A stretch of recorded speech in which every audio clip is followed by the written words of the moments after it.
आषाढ विशेष आठवडाभर टिकणारे तितकेच खुसखुशीत, गुबगुबीत भोपळ्याचे घारगे कसे बनवायचे हे आज मी तुम्हाला सांगणार आहे. भोपळा अजिबात न किसता साध्या सोप्या पद्धतीने खुसखुशीत, अजिबात तेलकट न होणारे भोपळ्याचे घारगे कसे बनवायचे ते लगेचच पाहूयात. सर्वात आधी कुकरमध्ये थोडंसं पाणी घालून त्यामध्ये प्लेट ठेवायची आणि एका भांड्यामध्ये सालासहित भोपळ्याचे मोठे तुकडे घालून कुकरच्या 3 ते 4 शिट्ट्या घेऊन भोपळा शिजवून घ्यायचा. भोपळा गार झाल्यानंतर त्याची संपूर्ण सालं काढून टाकायची. शिजवलेल्या भोपळ्याचा गर कुस्करून घ्यायचा, त्यामध्ये बारीक चिरलेला गूळ घालायचा, सोबतच वेलची पूड, किंचित मीठ आणि थोडंसं जायफळ किसून सर्व एकजीव करून घ्यायचं. एका ताटामध्ये गव्हाचं पीठ, बेसन, बारीक रवा, किंचित मीठ आणि कडकडीत तुपाचं मोहन घालून सर्व पिठाला लावून घ्यायचं.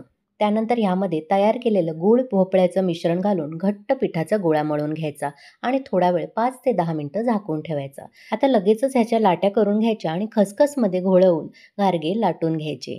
मध्यम ते मोठ्या आचेवर सोनेरी रंग येईपर्यंत दोन्ही बाजूने तळून घ्यायचे. तुम्हाला माझी आजची घारगे बनवण्याची सोपी पद्धत कशी वाटली, आवडली असेल तर एक लाईक करा, जास्तीत जास्त लोकांना शेअर करा. प्रेषिताच किचनला सबस्क्राईब करायला विसरू नका.